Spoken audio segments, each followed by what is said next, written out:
this talk really falls into four parts. Initially, a brief consideration of the correspondence between Nema and Kenneth Grant in the early 1970s. Secondly, a consideration of Akkad's magical career, because I think it's necessary to get that background. Thirdly, a brief discussion of Maat in KG's work. And fourthly, assuming that I don't run out of time, the future. In April 1975, as Mitch said earlier, Nema sent a typescript of Liber Pene Pronumbra to Kenneth Grant with no explanation. This is the covering letter she sent. Commentary on the attached document will be written in the near future. Who is Prometheus? I haven't managed to discover what the meaning is of that somewhat enigmatic comment there. However, Kenneth Grant replied a few weeks later saying, "The document is of particular interest to me at this time because certain passages and elements which it contains tie up rather remarkably with work I'm currently engaged upon. I therefore look forward to hearing from you again and to receiving your commentary." At this time, Grant's book, Cults of the Shadow, had gone to the printers, and Grant was already working on his next book, Night Side of Eden. He elaborated on these above remarks of his in a subsequent letter that same month. What struck me most forcibly when I first read Liber Pene Pronumbra has, however, no immediate or obvious connection with the above considerations. The word ipsos, in two of its spellings, yields numbers that relate it unequivocally to a certain cipher in the Book of the Law that has occupied my attention on and off for very many years. What is more, these two numbers tie up with the central theme of the book I am now writing. These numbers, 456 and 696, may have appeared in your own Kabbalah. If they have, I'd be most interested to know what specific references they have for you. Now, the certain cipher referred to by Grant in this letter appears in verse 76 of chapter 2 of the Book of the Law, and Grant was thinking in particular of one element of that cipher, Rup Sloval. In a subsequent letter of June 75 by Kenneth Grant, I quote, "Incidentally, my immediately forthcoming book, Cults of the Shadow, contains references to the work of Frater Akkad, Charles Stansfeld Jones, who received many intimations of the Aeon of Maat, which he did not live long enough to understand or evaluate in the sense in which they are developed in Liber Pene Pronumbra." I think it's plain from these remarks that Grant was already reassessing Akkad's work, and in particular, the Akkad-Yorke correspondence of 1948 and 1949. This is quite noteworthy because he has a chapter on Akkad in Cults of the Shadow, in which he states that he finds Akkad's work very interesting, but there's no evidence for the incoming of the Aeon of Truth and Justice. So what was the Akkad-Yorke correspondence of which we speak? When Crowley died in 1947, he directed in his will that his papers be sent over to his appointed successor, Carl Germer, in America. In early 1948, Gerald Yorke, a longtime friend of Crowley and collector of his books, typescripts, diaries, and papers, set about going through Crowley's papers and ordering them. He was struck by the omission of Liber 31, the essay by Akkad setting out his discovery of Al as the key to the Book of the Law. Crowley had accepted this enthusiastically, even going so far as to change the name from Liber Legis to Liber Alvel Legis, a higher honor, can you imagine? Yorke thought that this was an important document and should be amongst Crowley's papers, and wrote to Akkad to ask for a copy. Akkad replied, and a voluminous correspondence between the two was unleashed, continuing until shortly before Akkad's death in February 1950. Akkad's letters were often lengthy and very frequent. Initially, he provided a great deal of information about his time with Crowley, and his letters are quite riveting on this account alone. Then, from March 1948, Akkad started reporting initiations which he was then undergoing, putting them in the context of his previous initiations.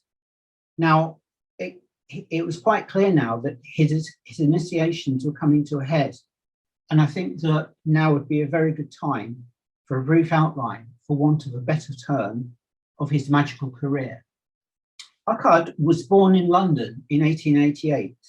He came across Crowley's journal, The Equinox, in 1909, and joined the AA as a probationer later that year, taking the name Akkad, a Hebrew word meaning one. His supervisor in the AA was initially Captain JFC Fuller. And then, shortly afterwards, Fuller broke with Crowley, and Crowley became the direct supervisor of Akkad and began to take a keen interest in him. Akkad was also a member of the OTO and made rapid progress through the grades of that order, reaching the 9th degree in June 1916. This was a time of intense mystical and magical activity for Akkad, as his subsequent account makes clear. And I quote from his subsequent account. The culmination came at the summer solstice of 1916, when, having done my best to strip myself of all that I had and was in the personal sense, I underwent a great initiation, obtaining, for one thing, Atma-Darshana, and with it, or following it, a very great spiritual insight into the workings of the order of the AA and into the cosmic plan on the higher planes. This experience, as was afterwards discovered, clearly indicated the fulfillment of the prophecy made in 1904, before I knew anything of the order, and gave me a certain magical link with the outer head of the order, which he could not but recognize and has since continued to do so. Akkad, who was technically a zealoter in the AA, took the oath of the abyss on the 21st of June 1916, swearing to interpret every event as a particular dealing of God with his soul. He was reborn as Frater IOV-BIO, Magister Templi. This attainment of Akkad's had a considerable impact on Crowley.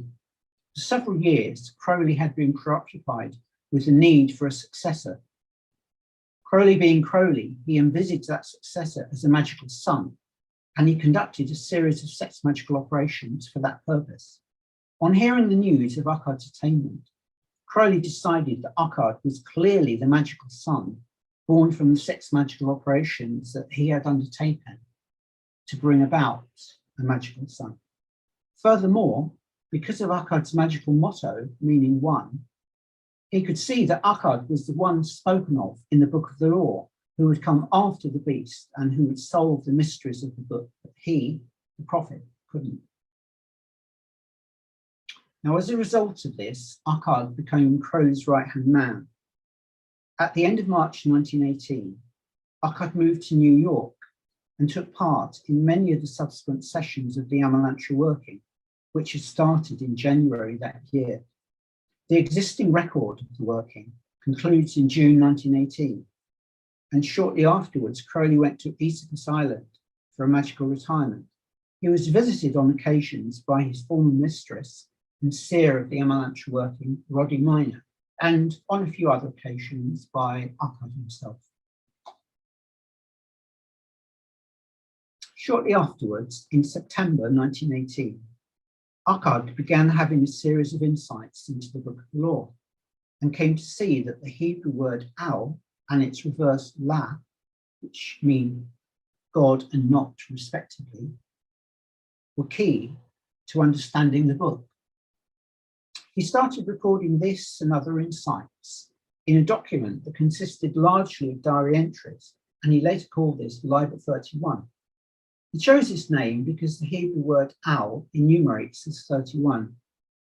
Akkad completed Liber 31 in early November 1918, but decided not to pass it to Crowley for the time being. In March 1919, Crowley published Blue Equinox. This issue This issue included extracts from Akkad's magical records as the first part of several projected parts, setting out his attainment as a master of the temple.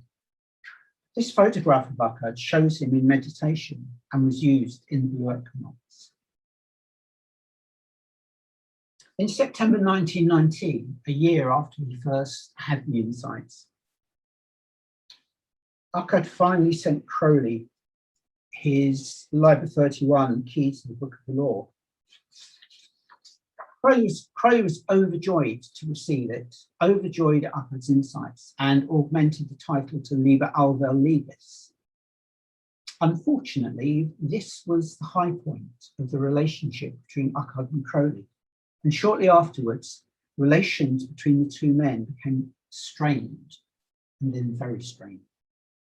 In 1920, Akkad had been introduced to another order, the Universal Brotherhood, of which Crowley took a dim view, a very dim view indeed.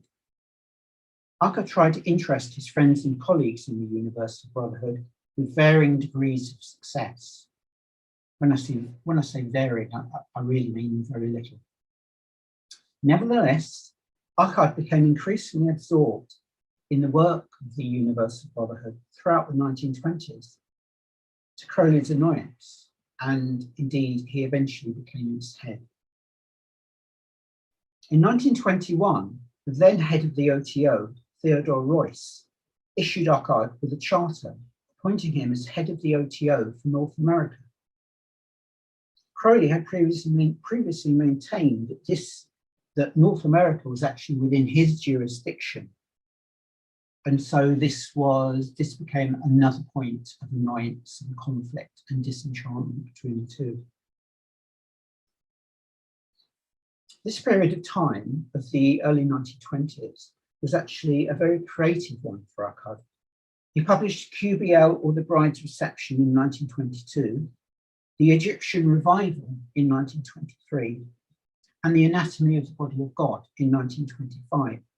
These are considered his three major works, but he also published others, notably in 1923, 31 Hymns to the Star Goddess, Crystal Vision Through Crystal Gazing, and The Chalice of Ecstasy. He also published a diagram, The Wheel of the Tarot, an amazing compilation, really, setting out in great detail cards of the tarot pack to the constellations and the decanates, and I've been using that myself in a magical working that I've had that's actually been underway for about 18 months now. Akkad had also become extremely interested in references in the Book of the Law, in particular chapter 3, verse 34, which Crowley had interpreted as referring to the Aeon to succeed the Aeon of Horus. I'll just quote it. But your holy place shall be untouched throughout the centuries, though with fire and sword it be burnt down and shattered, yet an invisible house there standeth, and shall stand until the fall of the great equinox, when Hurumakis shall arise, and the double-wanded one assume my throne and place. Crowley's old comment to this verse included the following passage. Following him, Horus, will arise the equinox of Maat, the goddess of justice. It may be 100 or 10,000 years from now, for the computation of time is not here as there. At this stage, Crowley wasn't tying in the eons to the precession of the equinoxes, i.e. approximately 2,000 years apart.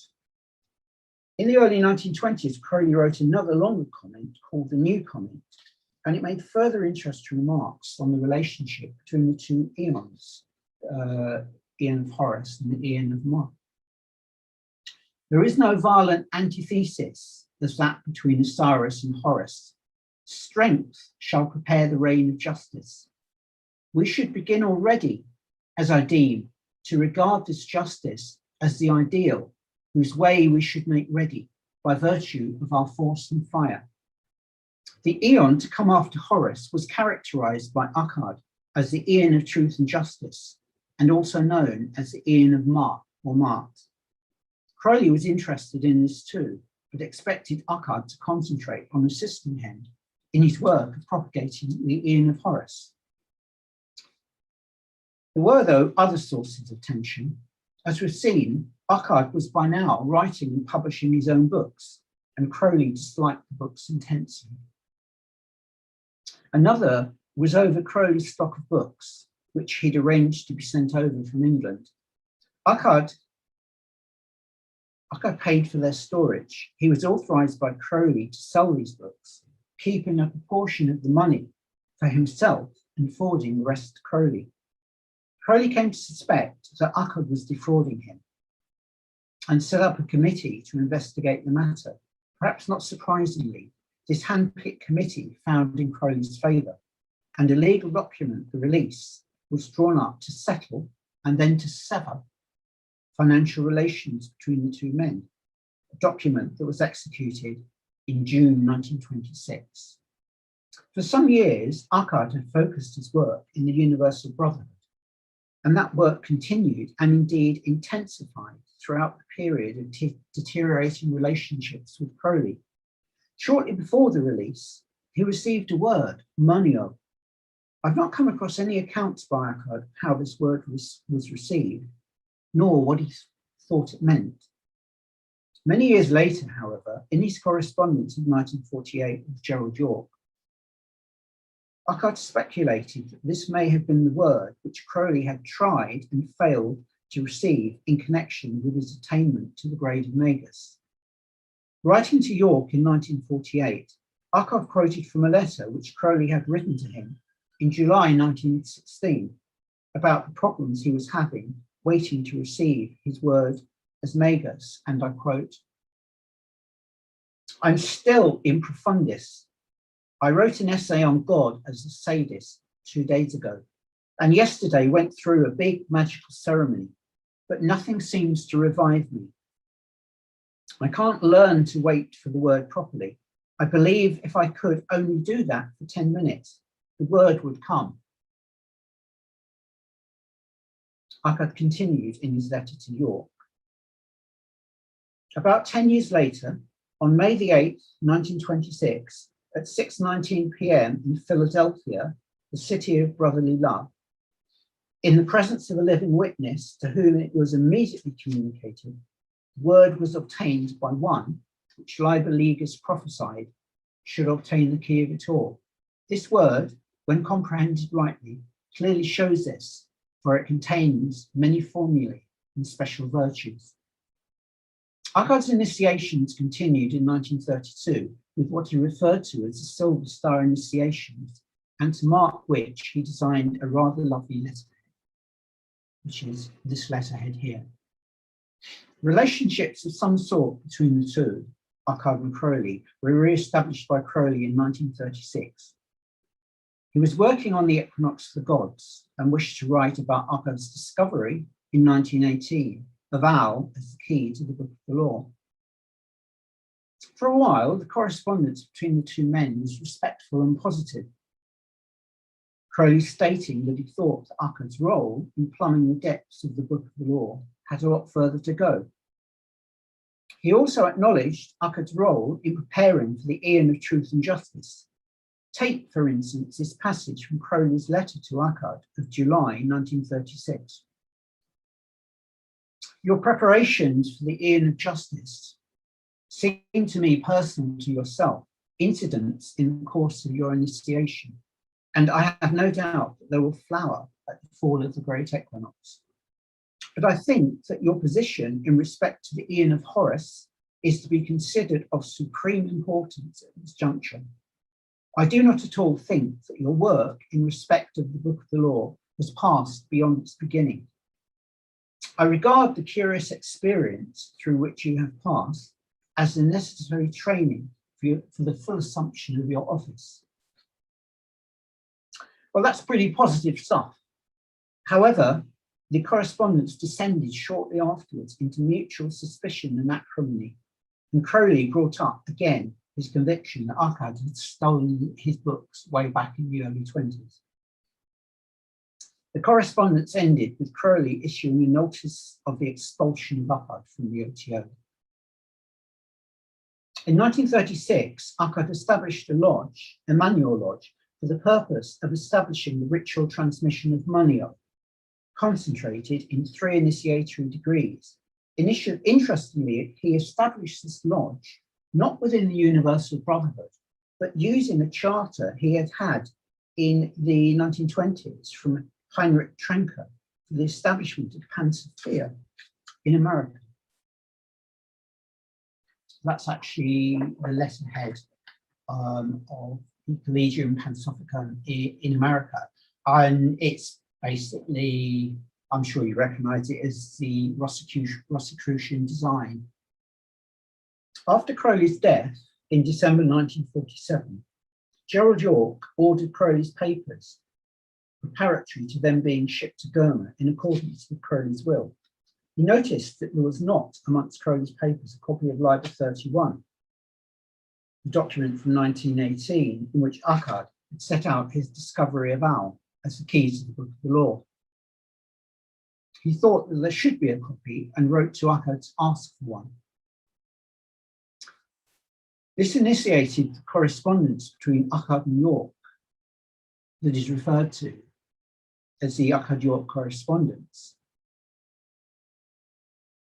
Akkad and Yorke, in fact, shared notes about their respective experiences with Crowley, and in particular, Akkad gave a great deal of background information about his time with Crowley up until their break of 1926.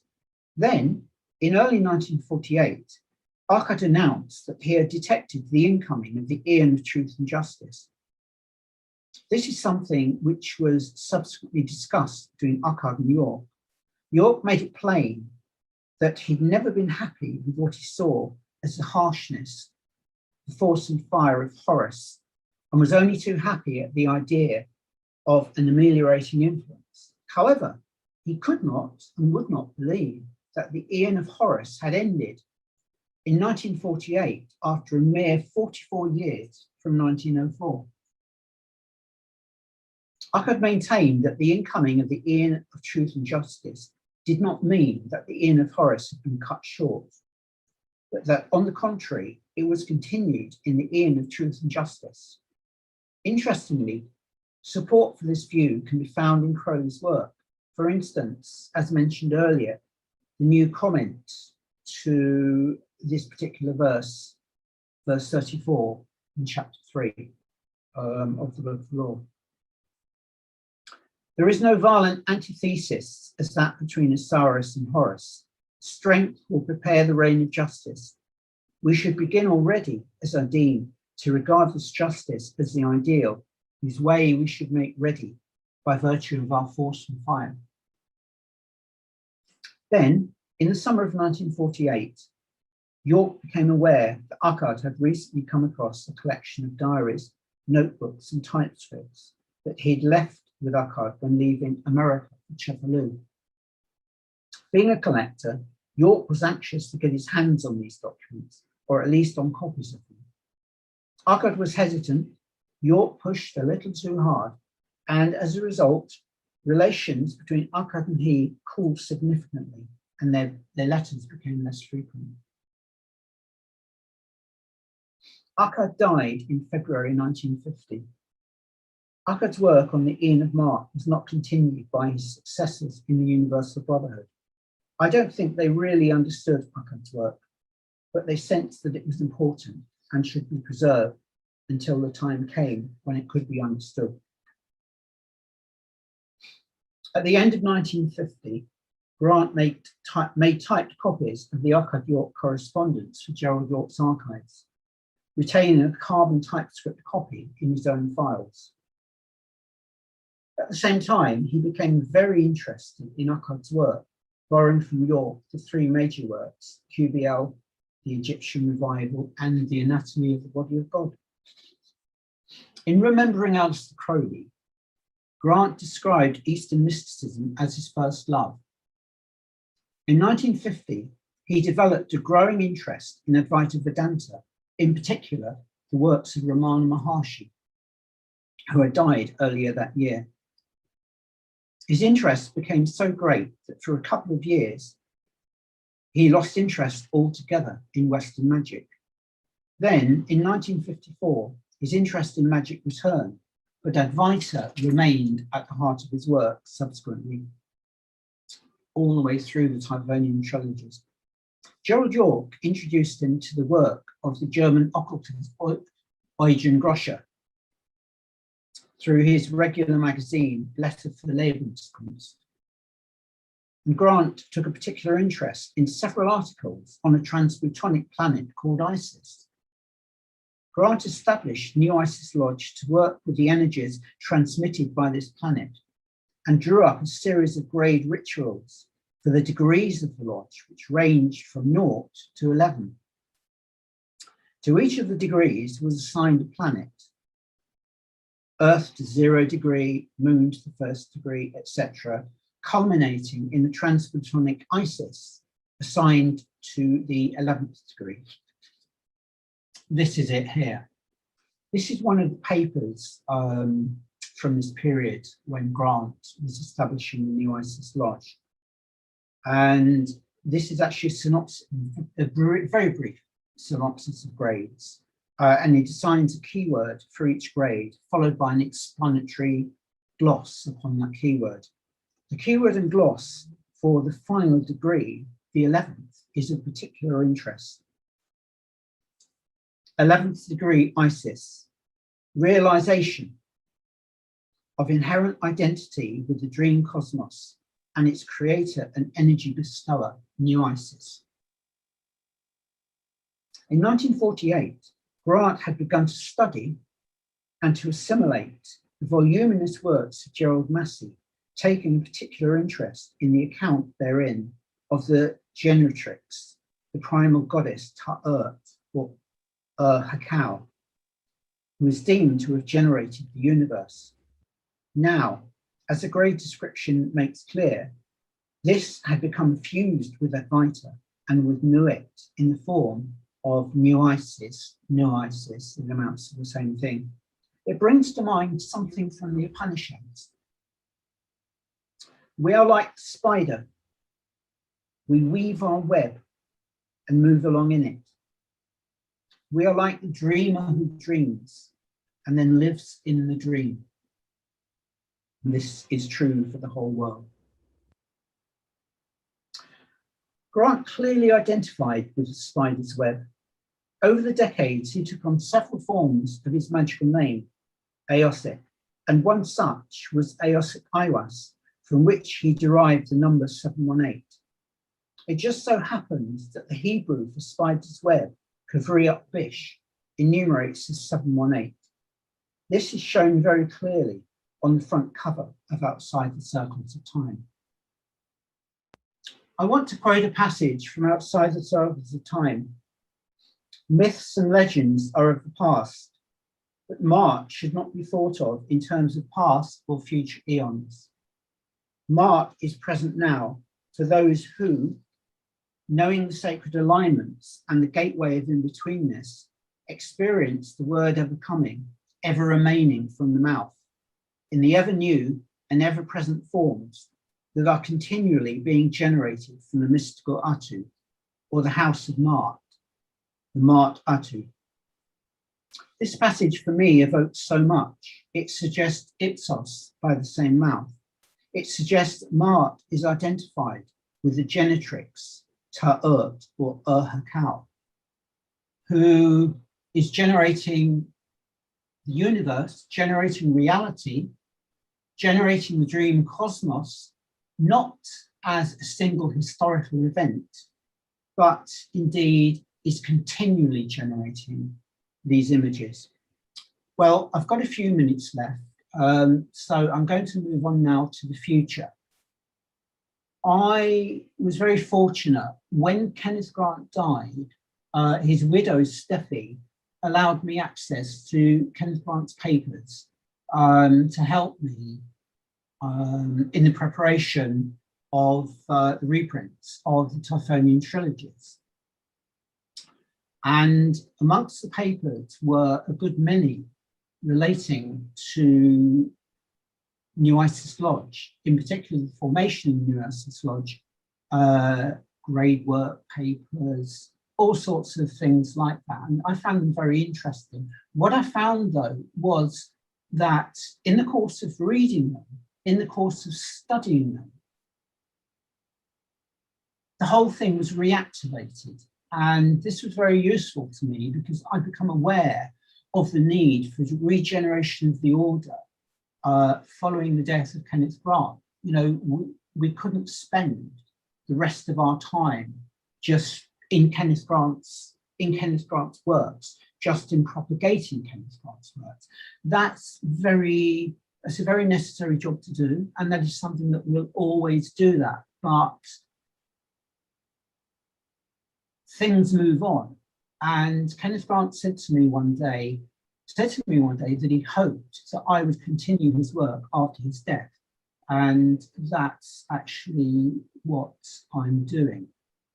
And I found by studying these papers that a number of magical workings and rituals suggested themselves to me. And there was one in particular which basically involves envisaging New Isis, the generator and sustainer of the dream cosmos, as a spider, as a huge spider's web. And across this web are exuded drops of dew. And these drops of dew, they precipitate across space and time as moments of epiphany, as gateways back to remembrance of our real cosmic identity. I have to say, it's bloody exciting work, and I love every minute of it.